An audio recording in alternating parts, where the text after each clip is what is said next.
Boa tarde, nós vamos dar início a essa reunião do pré-natal de alto risco e hoje com a apresentação de um caso clínico e a discussão de um artigo. Então, eu vou pedir ao nosso residente, o Dr. Lucas, para fazer primeiramente a apresentação do caso clínico. Então, Lucas, assim que você estiver pronto, pode começar. Bom, só verifica para mim se vai ficar em tela cheia. Está em tela. Muito bem. Boa tarde a todos. Meu nome é Lucas, sou residente do primeiro ano de ginecologia e obstetrícia do Hospital das Clínicas. Na reunião de hoje, eu fui orientado pelo Dr. Mário Dias. Nós vamos apresentar um caso de uma paciente que ficou conosco no hospital do dia 23 de junho ao dia 1º de junho. A apresentação vai se focar sobre formas de evitar o trabalho de parto pré-termo. E este caso clínico vai ilustrar algo relacionado a isso. Vamos lá.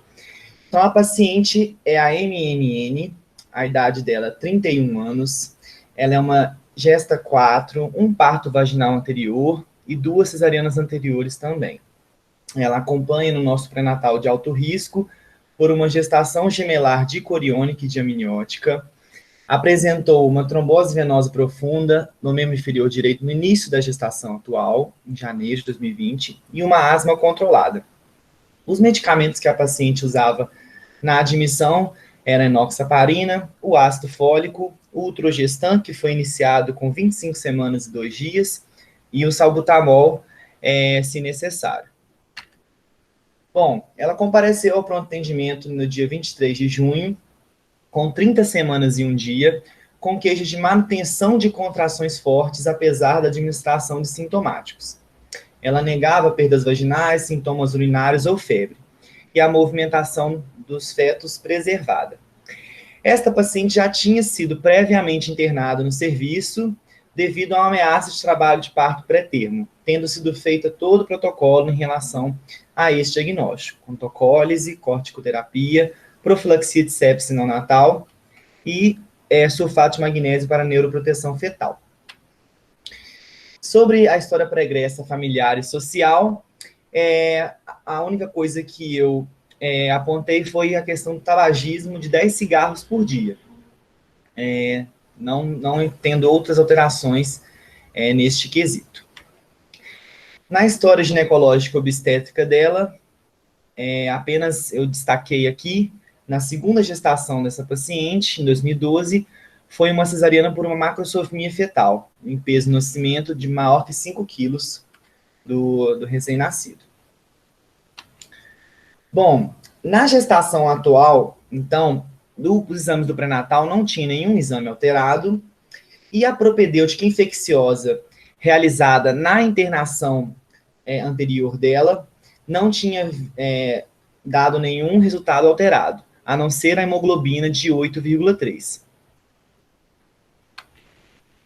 As ultrassonografias que ela tinha até no momento eram essas duas, ambas sem alteração de líquido amniótico, e o colo na medida de 4,4 centímetros. Já na ultrassonografia do dia 18 de junho, com 29 semanas e 3 dias, a paciente apresentava um peso fetal estimado dos 2 fetos com percentil acima de 97,5, sem outras alterações. Bom, no exame físico à admissão, a paciente apresentava uma dinâmica de 2 contrações de 25 segundos em 10 minutos, e ao toque, era um toque de um colo de 3 para 4 centímetros, grosso, posterior e bolsa íntegra. Logo foi feita a hipótese diagnóstica de ameaça de trabalho de parto pré-termo extremo, e a partir disso optou-se pela internação da paciente novamente, solicitação de nova propedêutica infecciosa e feito todo o protocolo em relação a essa hipótese diagnóstica, tocólise, um repique de corticoterapia, visto que a paciente já havia feito a corticoterapia há mais de 15 dias, e ela se apresentava à admissão com menos de 34 semanas de idade gestacional. Foi feita também a profilaxia de sepse neonatal e sulfato de magnésio. Bom, novamente, as propedêuticas infecciosas da paciente não mostraram nenhuma alteração. novamente, apenas a questão da hemoglobina da paciente novamente alterada, com anemia, que nós, durante a internação, realizamos o ferro venoso para essa comorbidade, porém sem infecção no momento, com todas as uroculturas sem crescimento bacteriano. A corticoterapia, então, foi completa no dia 24 de junho, e a paciente foi apresentando uma redução gradativa das contrações, com um nifedipino de 20 mg passando de 4 em 4 horas para de 6 em 6 horas. Até que no dia 25, a paciente apresentou dinâmica uterina ausente, o sulfato de magnésio e o antibiótico foram mantidos até a cessação das contrações, porém o nifedipino foi mantido de 20 mg de 6 em 6 horas, visto que até então era a única forma que nós percebemos que a paciente apresentava uma autocólise efetiva. Fizemos uma ultrassonografia da paciente também no dia 25 de junho, que revelou para a gente a apresentação córmica de ambos os fetos. Já o peso fetal estimado já não estava tão alterado como daquela ultrassonografia. Bom, no momento que decidimos reduzir o nifedipino para de 8 em 8 horas, ao invés de 6 em 6, numa tentativa de retirar, né, o nifedipino da paciente, ela inicia um novo quadro de contrações fortes no dia 29 pela manhã, com uma dinâmica de 4 contrações de 30 segundos cada em 10 minutos, um colo até então inalterado em relação ao anterior, e uma cardiotocografia categoria 1. Reiniciado todo o protocolo com sulfato de magnésio e antibiótico terapia para profilaxia de sepse, e aumento da posologia de nifedipino para 20 mg de 4 em 4 horas, além da dose de ataque. A paciente evolui com colo inalterado durante todo o processo, e às 21 horas do mesmo dia, ela evolui com uma dinâmica uterina ausente, com autocólise efetiva. Então, houve a manutenção do nifedipino de 20 mg, de 6 em 6 horas, a partir deste momento. Ela evoluiu clinicamente bem, sem queixas de novas contrações, perdas vaginais, e o colo foi inalterado. A alta médica foi dada no dia 1º de julho, com a manutenção desse nifedipino contínuo. O ultrogestan também foi mantido, e a proposta era de uma suspensão do nifedipino ambulatorialmente, visto que a paciente ela realmente não tolerava ficar sem medicamento, pois apresentava um novo quadro de trabalho de parto pré-termo. A paciente foi exaustivamente orientada quanto aos sinais de alarme para retorno à maternidade. A paciente foi ao pré-natal hoje, ela se encontra bem, não apresentou queixas de novas contrações, e a proposta realmente é nós levarmos a gestação até 37 semanas de idade gestacional, desde que a paciente não entre em trabalho de parto até esta data. Bom, muito obrigado, era isso que eu queria apresentar. Ok, obrigado, Lucas. A Gabriela vai apresentar agora o artigo sobre o caso clínico, mas antes eu queria só fazer uns comentários. Só fazendo uma correção, Lucas, isso não é um trabalho de parto pré-termo extremo. O extremo é abaixo de 28 semanas. Entre 28 e 32 a gente classifica como muito pré-termo, e não como pré-termo extremo, tá? Isso passou batido quando eu uso a... sim. Beleza, desculpa, Mário. Não, sem problema, é só para aproveitar para corrigir o conceito. E outra coisa que eu quero chamar muita atenção é que habitualmente, a gente não prescreve nifedipina via oral para terapia de manutenção.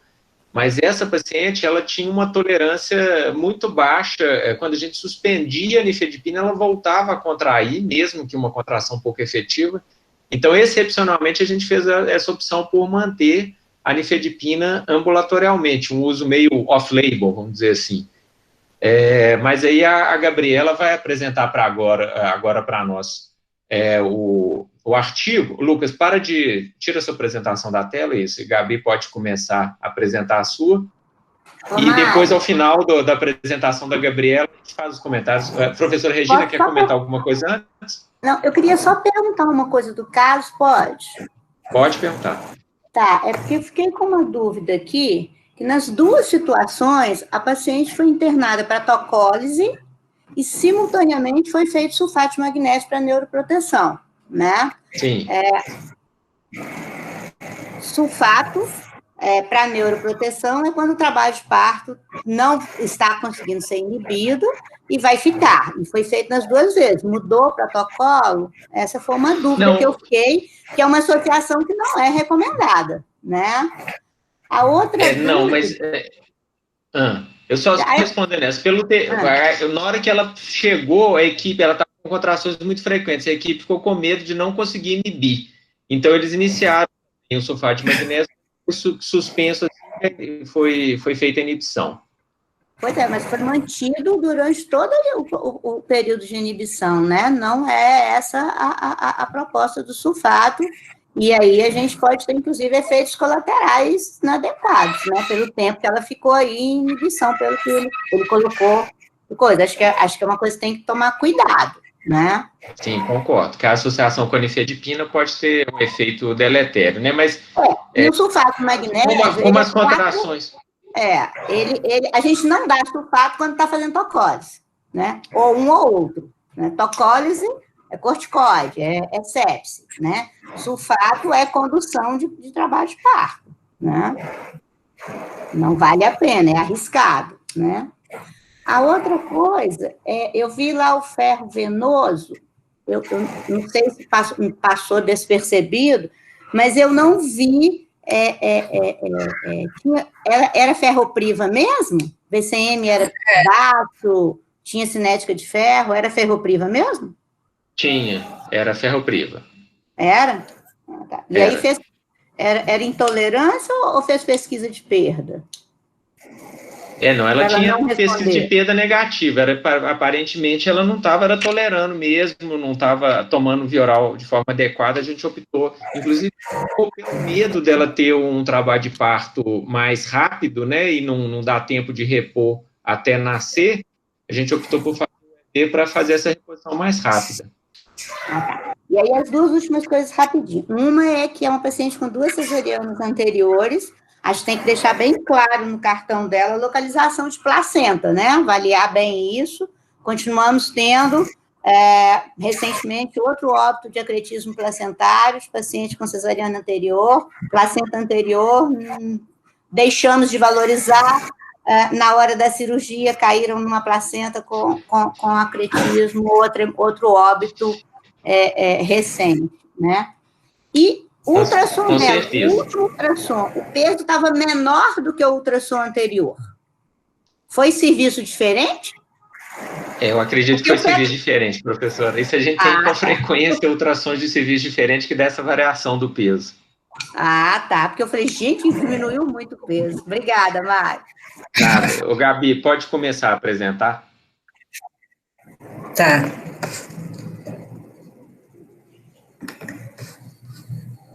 Tá dando? Ainda não.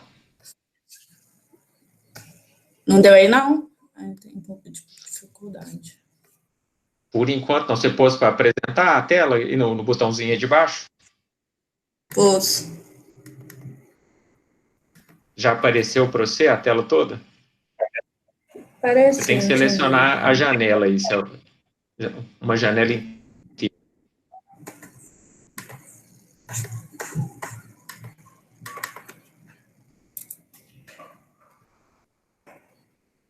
Agora foi, né? Foi, tá aí. Pronto, começou. Isso, beleza, Gabriela. Pode seguir. Põe para apresentar e pode seguir.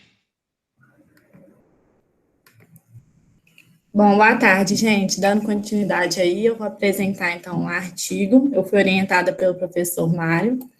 O artigo que a gente vai apresentar... Gabriela, ainda não foi para a tela inteira, não. A sua já tá aparecendo? Já. Não foi, não? Não está em modo apresentação. A gente está vendo só a tela inteira, mas não está em modo apresentação. Como assim? Foi? Aperta F5. Tá no F5 aqui já. Vê se deu. Tem um delayzinho. No seu já está na tela toda, né? Tá. Então pode continuar, porque o nosso daqui a pouco aparece na tela toda. Será que vai mesmo? Então, se você já está vendo a tela toda, O nosso vai aparecer na tela toda, é só porque está dando um delay aí na apresentação. Meu já está a tela toda, e aí? Então pode continuar. E a passando certinho? Isso, agora foi a tela toda. Volta para o primeiro, que está no segundo. Isso, pode. Beleza, então, gente, meu nome é Gabriela, eu sou residente do segundo ano de ginecologia e obstetrícia. Vou apresentar Gabriela, agora está dando uma microfonia no seu microfone. Gente, e agora? Fala alguma coisa. Não, está dando microfonia. Desliga e liga seu microfone.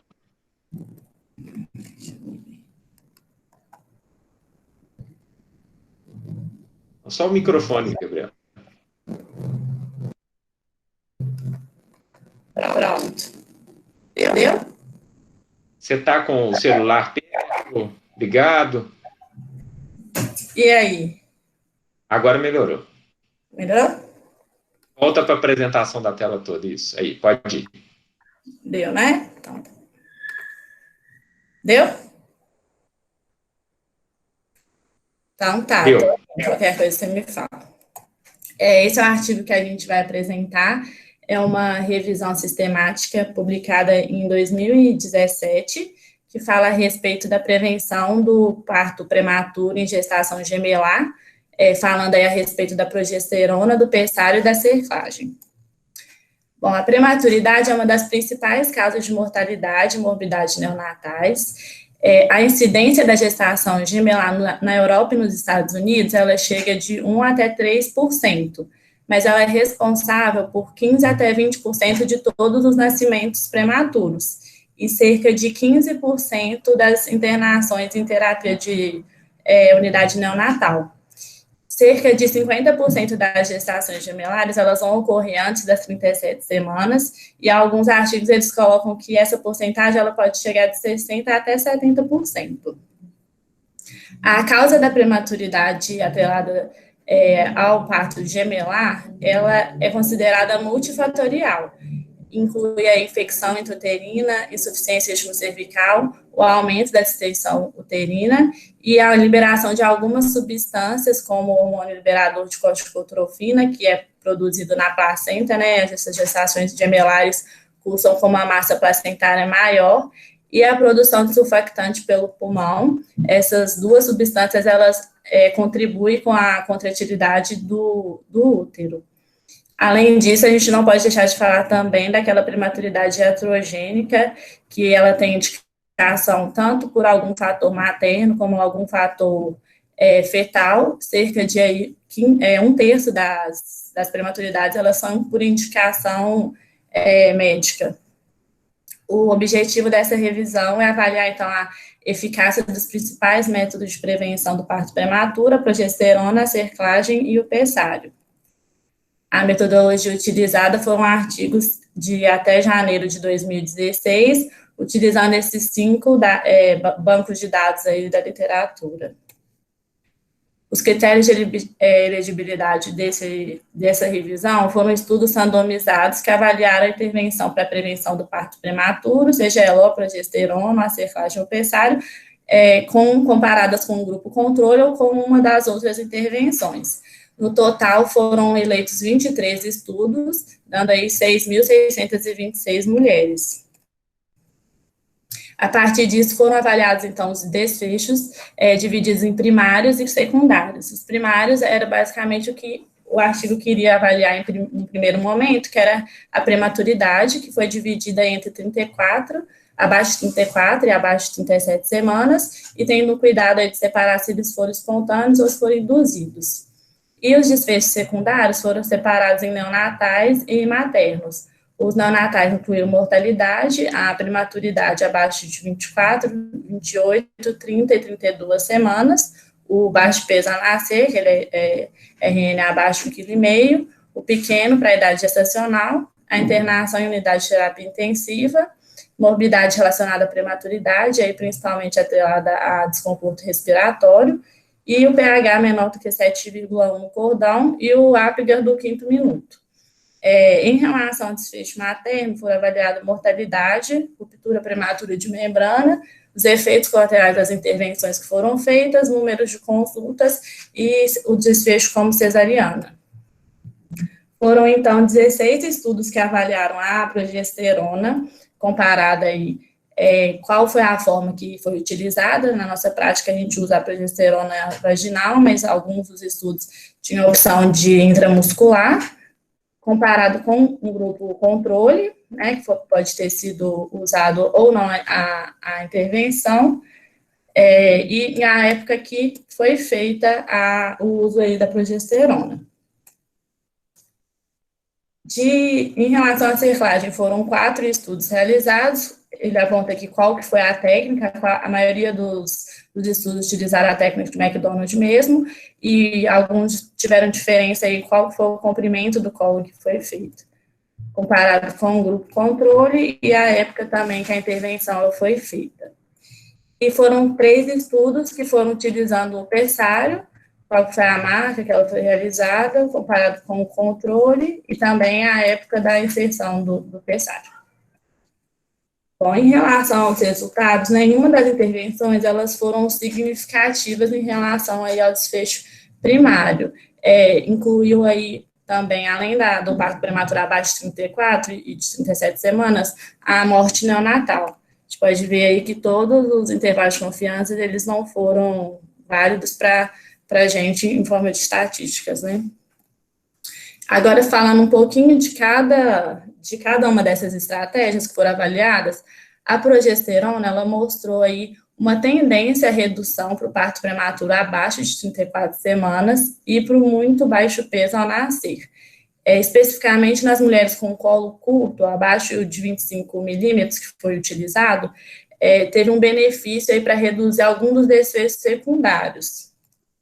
Então, foram eles aqui a morte neonatal precoce, né, com um risco relativo de 0,49, no intervalo de 0,33 até 0,73. Também reduziu o uso de ventilação mecânica, né, para esses RN, com risco relativo de 0,68, indo de 0,53 a 0,88 o intervalo de confiança.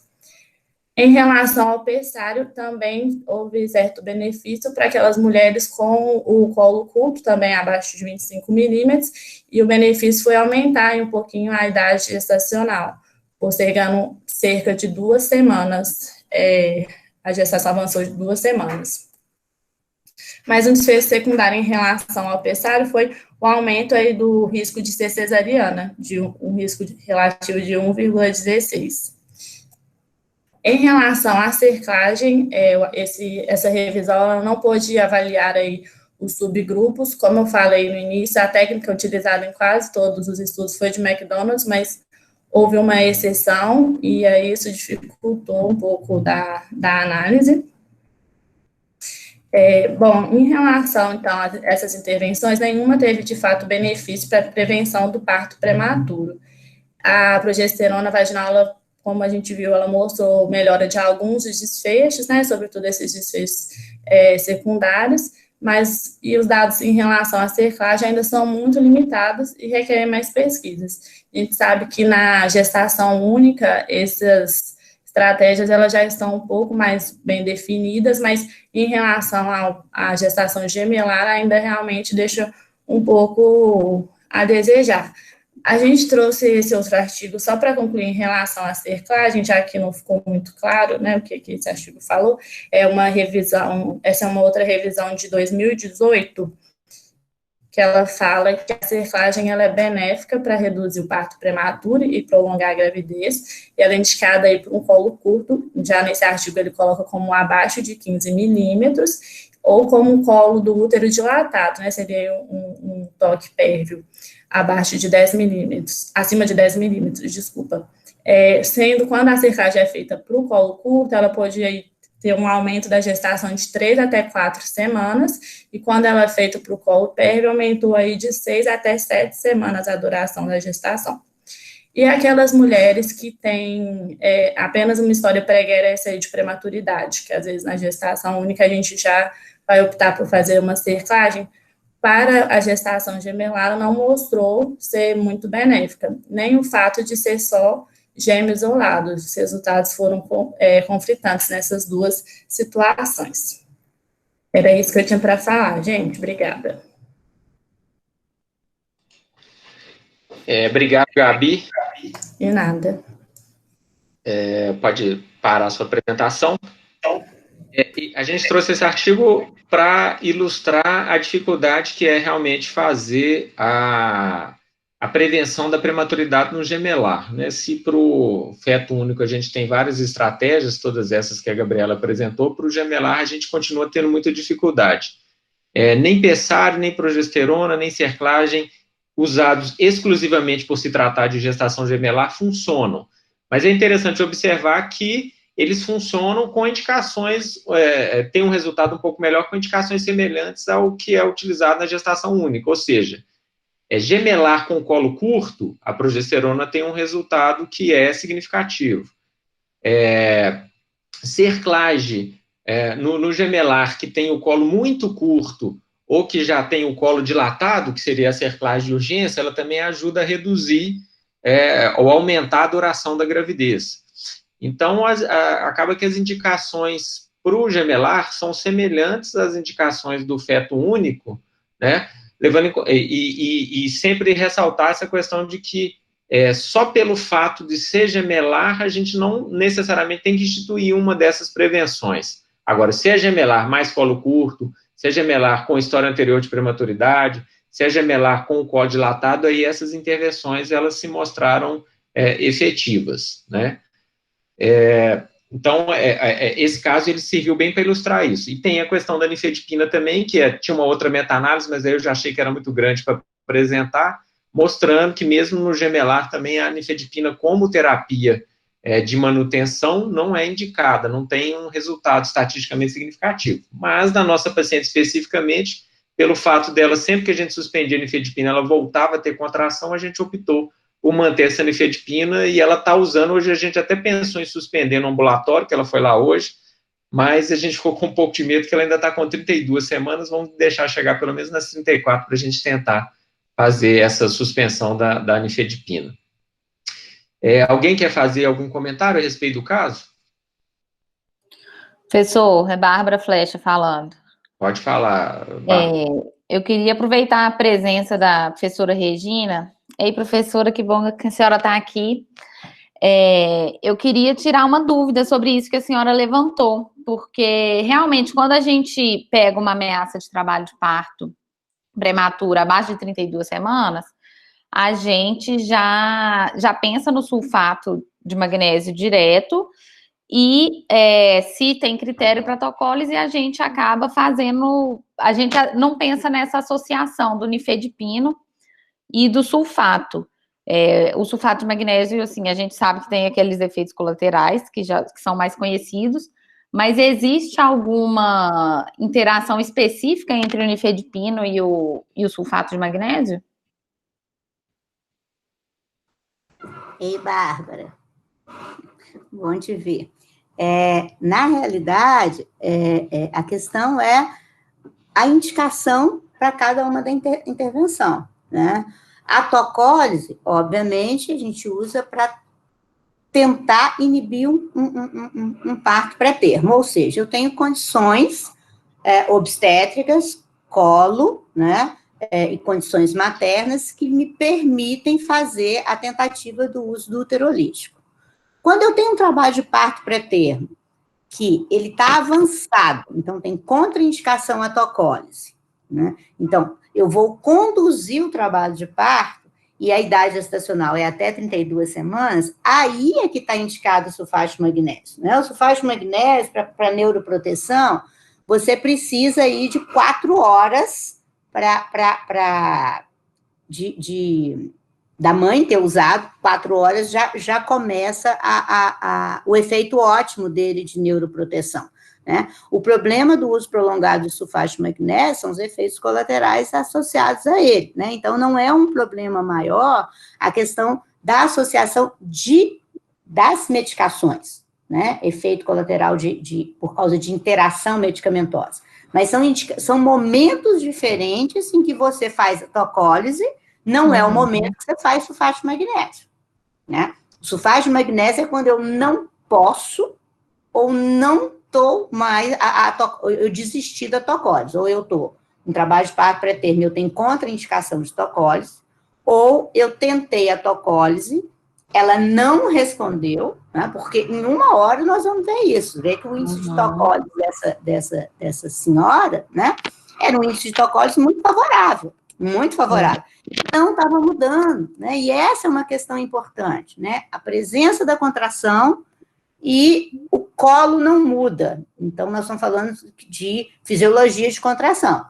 Se essa contração está ali presente, contrações fortes, e o colo não está se alterando, nós estamos falando de contração não efetiva no tríplice gradiente descendente. Né? Mas o que me chamou a atenção é que nas 2 situações aconteceu simultâneo, né? E, ok, em algumas situações pode ser, eu estou com muito medo, está um trabalho de parto muito avançado, eu vou tentar a tocólise, mas já vou usar o sulfato de magnésio, porque eu acho que eu não tenho 4 horas pela frente. Né? Agora, não é uma indicação de usar simultâneo. Né? Sulfato de magnésio é quando eu não vou ou não posso fazer tocólise. Esse é o princípio do sulfato para neuroproteção. Entendi, professora. Obrigada pelo esclarecimento. Alguém mais, gente? Eu tenho uma pergunta para a professora Regina, é o Lucas aqui de novo. Professor, por que você questionou a questão se realmente era ferropriva a anemia dela? É Lucas, né? Isso. Ô Lucas, essa é uma coisa que eu sempre batia nas nossas reuniões, que é o seguinte, anemia não é diagnóstico. Né? O diagnóstico é o sobrenome que eu dou à anemia. A queda de hemoglobina, ela pode ter várias causas.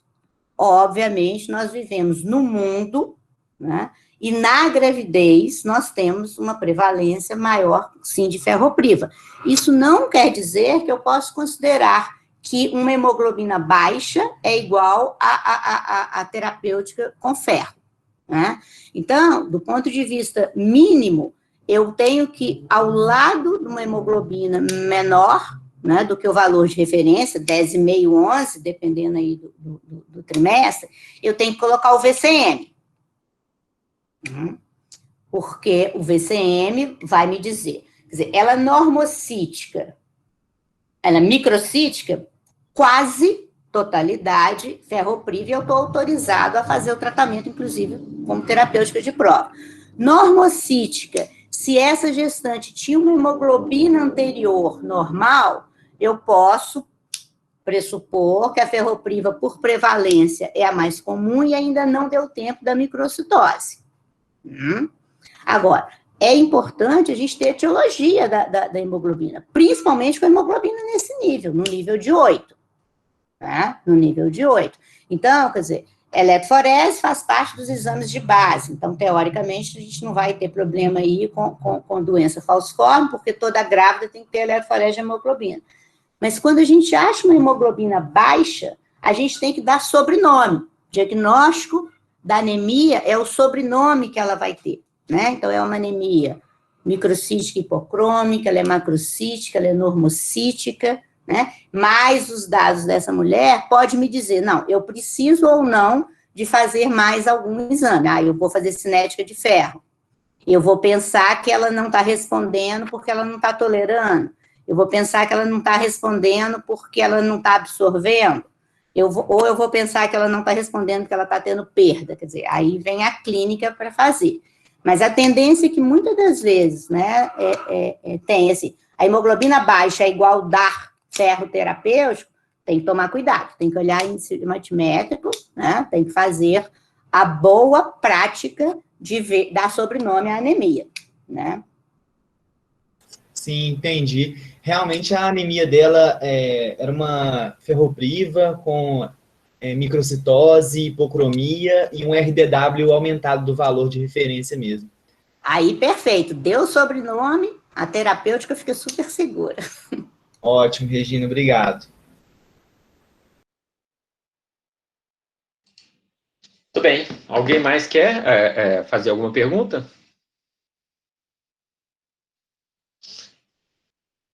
Bom, então, gente, eu vou agradecer a presença de todos.